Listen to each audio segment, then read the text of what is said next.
Hello everyone and welcome to instant biology by doctor Neelabh. आज जिस topic पे हम बात करने वाले हैं वो इम्यूनोलॉजी वाली लेक्चर सीरीज़ के कंटिन्यूएशन में है। और लास्ट वीडियो में हम लोगों ने बात करी थी हाइपर सेंसिटिविटी टाइप 1 की और कुछ बेसिक डिस्कशन किया था हाइपर सेंसिटिविटी के बारे में। आज उसी लेक्चर सीरीज़ में नेक्स्ट टॉपिक के बारे में बात करेंगे और वो है हाइपर सेंसिटिविटी सेकेंड या टाइप 2 हाइपर सेंसिटिविटी, इसके बारे में देखेंगे। तो ज़रा देखते हैं कि ये टाइप 2 हाइपर सेंसिटिविटी इसके अलग अलग एस्पेक्ट्स के ऊपर बात करेंगे और यहाँ तक देखेंगे लास्ट में ये भी कि कौन कौन सी डिजीज़ेज़ जो हैं वो टाइप 2 हाइपर सेंसिटिविटी की वजह से होती हैं, इसके बारे में भी बात करेंगे। तो सबसे पहले देखते हैं कि टाइप 2 हाइपर सेंसिटिविटी होती क्या है, इसके बारे में डिस्कस करते हैं। तो it is a hypersensitivity when antibody reacts with cell और टिश्यू एंटीजन। तो इस चीज़ को समझने की कोशिश करिए। आपको पता है कि सेल्स जो हैं वो मिल करके टिश्यू बनाते हैं और इन सेल्स के ऊपर कई बार कुछ ऐसे मॉलिक्यूल्स प्रेजेंट रहते हैं, कुछ ऐसे एंटीजेंस प्रेजेंट रहते हैं जो कि आपकी एंटीबॉडी को सेंसिटाइज कर देता है, राइट। तो यहाँ पर भी क्या होता है, जो एंटीबॉडी है आपकी वो उस सेल के ऊपर, किसी भी सेल के ऊपर या कोई टिश्यू है उसके ऊपर पाए जाने वाले एंटीजन की वजह से सेंसिटाइज हो जाती है। तो when a antibody is interacting with cell और टिश्यू एंटीजन, व्हाट हैपेंस, जब वो एंटीबॉडी सेंसिटाइज हो गई या एक्टिव हो गई अपनी ही बॉडी के एक एंटीजन की वजह से, then what will happen, it would lead to destruction of the host cell. जिस सेल की वजह से ये हुआ उसका डिस्ट्रक्शन कॉज करेगी, राइट। तो जिस भी सेल की वजह से ये चीज़ हुई होगी, destruction of that cell would occur. Now this destruction can be through two ways, lysis के थ्रू हो सकता है या टॉक्सिक मीडिएटर्स के थ्रू हो सकता है। आई मीन टू से इज़ वो सेल, अगर उस सेल के बारे में हम बात करें तो जिस सेल की वजह से ये चीज़ हुई थी तो वो सेल तो डिस्ट्रॉय होगा, बट हम यहाँ पे डिस्कस कर रहे हैं कि डिस्ट्रॉय किस तरीके से हो सकता है। तो it can be destroyed in two ways, या तो उसका डायरेक्ट लाइसिस हो जाए, राइट, या तो उसका डायरेक्ट लाइसिस हो जाए या फिर उसको टॉक्सिक मीडिएटर्स के थ्रू उसको किल किया जाएगा। We will talk about this in a few minutes. तो नेक्स्ट बात करते हैं कि कौन कौन सी एंटीबॉडीज़ यहाँ पे इन्वॉल्व हैं, ये समझना ज़रूरी है। तो याद रखेंगे IgG एंड IgM एंटीबॉडीज़ यहाँ पे इन्वॉल्व रहती हैं, ये याद रखिएगा, बहुत इंपॉर्टेंट है। यहाँ से कई दफ़े क्वेश्चन आ चुका है, कौन सी एंटीबॉडीज़ जो है वो टाइप 2 हाइपर सेंसिटिविटी में रोल प्ले करती हैं। तो answer is IgG and IgM। Next, ये जो टाइप 2 हाइपर सेंसिटिविटी है, it is an FC dependent process. FC dependent process का मतलब क्या हो गया, हम सभी लोग जानते हैं कम से कम, क्योंकि मैंने ऑलरेडी एंटीबॉडी का जो स्ट्रक्चर है उसके ऊपर एक वीडियो बना रखा है, तो आपको ये अच्छे से आइडिया होगा कि एंटीबॉडी का जो स्ट्रक्चर है वो किस तरीके का होता है। अगर मैं याद नहीं है तो देखिए यहाँ पे, अगर मैं इस तरीके से एक एंटीबॉडी बनाऊँ तो ये वाला जो नीचे वाला रीजन होता है दिस इज़ FC रीजन, और ये वाला जो ऊपर वाला रीजन होता है दिस इज़ FAB रीजन। तो यहाँ पे FC रीजन जो है एंटीबॉडी का, उसका बहुत यूज़ है। किस तरीके से यूज़ है अभी देखेंगे। तो FC रीजन डिपेंडेंट प्रोसेस है, FC रीजन पे डिपेंड होगा ये प्रोसेस, ये चीज़ समझनी चाहिए।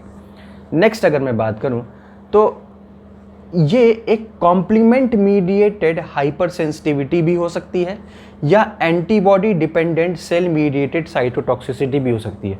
अब इस चीज़ को समझना चाहिए, देखिए ध्यान से कि एक्चुअली ये जो हाइपर सेंसिटिविटी है ये दो तरीके से अपना इफ़ेक्ट दिखा सकती है। या तो वो कॉम्प्लीमेंट मीडिएटेड हो, कॉम्प्लीमेंट के बारे में अभी मैंने नहीं पढ़ाया है बट इतनी ज़्यादा जानने की यहाँ पे ज़रूरत नहीं है। What we need to know is that this hyper sensitivity can exert its role through complement mediation, complement के थ्रू अपना इफेक्ट दिखा सकती है, या it can do it through antibody dependent cell mediated cytotoxicity. हम दोनों के बारे में बात करेंगे कि कॉम्प्लीमेंट मीडिएटेड किस तरीके से एक्टिविटी हो सकती है या एंटीबॉडी डिपेंडेंट किस तरीके से एक्टिविटी हो सकती है। Will talk about both of them. Complement को एक्टिवेट करने का या कॉम्प्लीमेंट जो पाथवे है उसको एक्टिवेट करने के बहुत सारे तरीके हैं, जिसमें कई सारे पाथवेज हैं, जिसमें कि एक इसमें टाइप 2 हाइपर सेंसिटिविटी में क्लासिकल पाथवे का मेन रोल होता है। तो चलिए सबसे पहले देखते हैं कि कॉम्प्लीमेंट एक्टिवेशन किस तरीके से पॉसिबल है, राइट कि कॉम्प्लीमेंट एक्टिवेशन के थ्रू किस तरीके से ये जो टाइप 2 हाइपर सेंसिटिविटी होती है। अब ज़रा समझने की कोशिश करिए, आपको ये अच्छे से पता होगा कि हमने ऑलरेडी डिस्कस भी किया था कि अलग अलग टाइप की antibodies IgG, IgM, IgE, IgD, इन सब के बारे में आई हैव ऑलरेडी टॉक्ड। उसमें मैं जब बात कर रहा था IgM की, आप यहाँ पे देख भी रहे हो कि IgM का यहाँ बहुत यूज़ है, तो IgM is used for complement activation, ठीक है। तो अगर यहाँ पे IgM एंटीबॉडी जो है उसने किसी सेल या टिश्यू के थ्रू, ये टारगेट सेल था जिसके ऊपर ये आप देख पा रहे हो यहाँ पे क्या है, दीज आर द एंटीजेंस, या ये वो मॉलिक्यूल्स हैं जो सेंसिटाइज कर रहे हैं आपका। यहाँ पे अब जब एंटीबॉडी आएगी तो ये IgM एंटीबॉडी होती है बेसिकली, बिकॉज IgM एंटीबॉडी जो है वो कॉम्प्लीमेंट सिस्टम को बहुत अच्छी तरीके से एक्टिवेट करने की उसके पास प्रॉपर्टी होती है। क्यों? क्योंकि that is pentavalent in nature. वो कैसी है? It is pentavalent in nature. तो ये कॉम्प्लीमेंट सिस्टम को आसानी से एक्टिवेट कर सकती है because of its pentavalent nature, ठीक। नेक्स्ट अगर मैं बात करूं तो ये जब जैसे ही ये IgM जो है वो एक्टिवेट होगा तो वो कॉम्प्लीमेंट सिस्टम को एक्टिवेट कर देगी। अब अगर समझिए कि कॉम्प्लीमेंट सिस्टम अगर एक्टिवेट होता है तो वो क्या करने लगता है, वो लाइसिस करने लगता है, lysis leading to cell lysis. अब जैसे ही कॉम्प्लीमेंट सिस्टम एक्टिवेट होगा वो इस सेल को लाइज करने लगेगा, इस सेल को के अंदर पोर्स फॉर्म करने लगेगा, इसको किल कर देगा, मेम्ब्रेन को यहाँ की तोड़ देगा, वो लाइसिस हो जाएगा सेल का। अगर उस तरीके से नहीं किल्स कर सकता तो ऑप्सोनाइजेशन करवा लेगा। ऑप्सोनाइजेशन का मतलब आपको पता ही होता है कि कवर हो गया एंटीबॉडी से चारों तरफ अगर एंटीजन, तो उस कवरिंग की वजह से कोई भी और सेल, कोई भी फैगोसाइटिक सेल आकर के उसको इनगल्फ कर लेगा। दैट इज ऑप्सोनाइजेशन, ठीक है। तो सेल लाइसिस या ऑप्सोनाइजेशन के through type 2 hyper sensitivity through the process of complement activation काम कर सकती है। याद रखेंगे इस तरीके की जो हाइपर सेंसिटिविटी है उसका सबसे ज़्यादा इफेक्ट पड़ता है ब्लड सेल्स के ऊपर। तो ब्लड सेल्स इस तरीके से सबसे ज़्यादा उनकी किलिंग होती है। ब्लड सेल्स के ऊपर जाहिर सी बात है बहुत सारे एंटीजेंस पाए जाते हैं, जैसे कि अगर मैं आपको बताऊं एग्जाम्पल के फॉर्म में, तो RBC है, RBC के ऊपर एंटीजन पाया जाता है जिसकी वजह से आपका ब्लड ग्रुप डिफाइन होता है।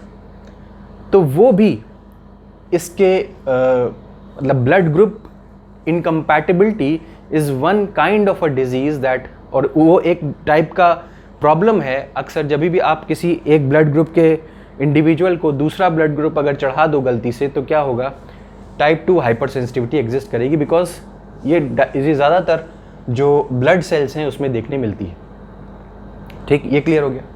अब बात करते हैं दूसरे मेथड से। जो दूसरा मेथड है हमारा, that is antibody dependent cell mediated cytotoxicity. Complement mediation हम लोगों ने देख लिया। Antibody dependent cell mediated cytotoxicity में क्या होगा, यहां पर भी FC रिसेप्टर का यूज है। क्या यूज है जरा समझते हैं। FC रिसेप्टर जो है वो FC जो है, सॉरी ये FC है, और FC रिसेप्टर्स कहाँ पाए जाते हैं आपको ऑलरेडी पता होगा। FC receptors are present on natural killer cells, macrophages, neutrophils and eosinophils. तो ये कुछ सेल्स हैं जिसके बारे में हम ऑलरेडी बात कर चुके हैं। ये सेल्स के ऊपर FC रिसेप्टर पाया जाता है, यानी कि इसका रिसेप्टर पाया जाएगा। ये सपोज करिए ये एक FC रिसेप्टर है that would receive the FC। अब नेक्स्ट पॉइंट क्या हो गया कि यहाँ पे होता क्या है, जैसे कि अगर मैं बात करूँ ये कोई सेल है, इसके ऊपर ये एंटीजेंस इस तरीके से पाए जा रहे हैं। व्हाट विल हैपन, यहाँ पे ये मान लीजिए कोई एंटीबॉडी, सपोज करिए IgG है, क्योंकि हमने IgG और IgM की बात की थी। सपोज करिए ये IgG है, बहुत सारी IgG यहाँ पे आकर के बाइंड कर जाएंगी। अब इन सब IgG का जो FC रीजन है दैट इज ओपन। ये FC रीजन के थ्रू, यहाँ पे इनका FC रीजन है, इस FC रीजन के through what they will do is they will activate a different kind of a cell that has the FC receptor on it। उस cell के पास, जैसे कि NK सेल की अगर मैं बात करूं तो इसके पास अपना FC रिसेप्टर है। अगर FC रिसेप्टर है तो what will happen, वो FC रीजन को रिसीव कर लेगा and then this NK cell would get activated. और जब NK सेल एक्टिवेट हो जाता है तो जिस तरीके से T सेल मीडिएटेड साइटोटॉक्सिसिटी होती है ना, सेम उसी तरीके से यहाँ पर भी साइटोटॉक्सिसिटी होती है, यानी कि सेल को किल कर दिया जाता है। आपको याद होगा ग्रैंजाइम, परफोरिन वगैरह यूज होते थे टी सेल साइटोटॉक्सिसिटी में। तो यहाँ पे मैंने बात करी है एंटीबॉडी कोटेड टारगेट सेल्स। ये हो गए यहाँ पे, इस टारगेट सेल को पूरी तरीके से एंटीबॉडी ने कोट कर लिया है। डज नॉट इन्वॉल्व फैगोसाइटोसिस और कॉम्प्लीमेंट एक्टिवेशन। बहुत इंपॉर्टेंट पॉइंट है, यहाँ पे फैगोसाइटोसिस भी नहीं होती जो यहाँ पे ऊपर आपको देखने को मिली थी इधर कॉम्प्लीमेंट सिस्टम में, या यहाँ पे कॉम्प्लीमेंट एक्टिवेशन भी नहीं होता है, because this is all together a different way. ठीक है, ये कॉम्प्लीमेंट एक्टिवेशन भी नहीं होगा। हाँ, यहाँ पे क्या होगा, रिलीज ऑफ साइटोप्लाज्मिक ग्रैन्यूल्स। अब आपको पता है कि एनके सेल्स के अंदर यहाँ पे साइटोप्लाज्मिक ग्रैन्यूल्स पाए जाएंगे जो कि रिलीज हो जाएंगे। जैसे ही as soon as this NK cell would get activated, it would release the cytoplasmic granules, for instance perforin and granzyme को रिलीज कर देगा। अब ये involves IgG and IgG-Fc receptor. भाई यहाँ मैंने बताया भी आपको, जो एंटीबॉडीज यूज होंगी देयर वुड बी IgG, और क्या यूज होगा, IgG का Fc रिसेप्टर, जो कि कहाँ पे पाया जा रहा है, NK सेल के ऊपर उसका रिसेप्टर पाया जा रहा है। Fc of IgG would come and bind to this. देखिए ये क्या है, ये आपका टारगेट सेल है, टारगेट सेल। इस टारगेट सेल पे बहुत सारे एंटीजन थे, ये आप देखिए ये क्या है, दिस इज़ योर एंटीजन। ये क्या है जी, ये आपकी एंटीबॉडी है, और ये एंटीबॉडी का देखिए FC रीजन है, FC रीजन ऑफ एंटीबॉडी, और ये क्या है, रिसेप्टर है, FC रिसेप्टर। FC रिसेप्टर से करके FC बाइंड किया, NK सेल एक्टिवेट हुआ, NK सेल ने अपने अंदर जितने भी परफोरिन और ग्रैंजाइम्स थे उनको निकाला, और सीधे जो अपनी एक्टिविटी शो करेंगे किसके ऊपर, टारगेट सेल के ऊपर, and target cell would be killed. तो ये कहानी हो गई। कौन कौन सी डिजीजेज हैं associated with type 2 hyper sensitivity, ये समझेंगे। ABO इनकम्पैटिबिलिटी की मैंने आपको बात बता ही दी, ठीक। इसके अलावा हीमोलिटिक अनीमिया, इरिथ्रोब्लास्टोसिस फीटलिस और ग्रेव्स डिजीज़। इरिथ्रोब्लास्टोसिस फीटलिस भी कई बार एग्जाम में आ चुका है, तो इसको भी समझ लीजिए। इरिथ्रोब्लास्टोसिस फीटलिस में क्या होता है, जब कोई फीमेल फर्स्ट टाइम प्रेग्नेंट हुई है और उसका जो बेबी है वो RH पॉजिटिव है and the female is RH negative. ठीक है, फीमेल जो है वो RH नेगेटिव है और जो बेबी है या जो भी जाइगोट है वो क्या है, RH पॉजिटिव है। तो RH पॉजिटिव क्या है, एक तरीके का एंटीजन की तरीके से होगा, और इस फीमेल की बॉडी, क्योंकि ये RH नेगेटिव है, इसने अभी तक RH फैक्टर को नहीं देखा है, तो it will treat this RH positive as foreign और इसके अगेंस्ट रिस्पॉन्स शो करना शुरू कर देगी, यानी कि अपने ही बच्चे के लिए रिस्पॉन्स शो करना शुरू कर देगी फीमेल की बॉडी। ठीक, तो ये अभी फर्स्ट प्रेगनेंसी जो है वो नॉर्मल हो जाएगी, क्योंकि अभी इतनी ज़्यादा रिस्पॉन्स इम्यून सिस्टम नहीं प्रोड्यूस कर पाएगा फर्स्ट प्रेगनेंसी होने तक, डिलीवरी होने तक। लेकिन जब सेकेंड प्रेगनेंसी होगी तब तक बॉडी पूरी तरीके से तैयार होगी, इम्यून सिस्टम बिल्कुल रेडी होगा, तो सेकेंड प्रेगनेंसी में प्रॉब्लम आती है। तो उसको कर्ब करने के लिए एक मेडिसिन होती है रोगैम। ठीक है, तो उतना डिटेल में हमें नहीं जाना है। बहरहाल ये इरिथ्रोब्लास्टोसिस फीटलिस का कॉन्सेप्ट है। तो उम्मीद है ये आपको समझ में आया होगा और हाइपर सेंसिटिविटी 2 का कॉन्सेप्ट कुछ क्लियर हुआ होगा। अगर आपको ये लेक्चर पसंद आया हो तो प्लीज़ इसे लाइक करिए और मेरे चैनल को सब्सक्राइब करिए। कुछ और इन्फॉर्मेशंस देनी है, जो बायो इन्फॉर्मेटिक्स का जो course introduction to bioinformatics हम लोग रन कर रहे हैं मंथ बाय मंथ, वो अक्टूबर मंथ के लिए ओपन हो चुका है। अगर आप इंटरेस्टेड हैं उस कोर्स को करने के लिए तो आप इस वीडियो के डिस्क्रिप्शन, इस वीडियो का जो कमेंट बॉक्स है उसमें जा करके मैसेज कर दीजिए, I will tell you the details. और या तो टेलीग्राम के थ्रू आप हमसे डायरेक्टली कांटेक्ट कर सकते हैं।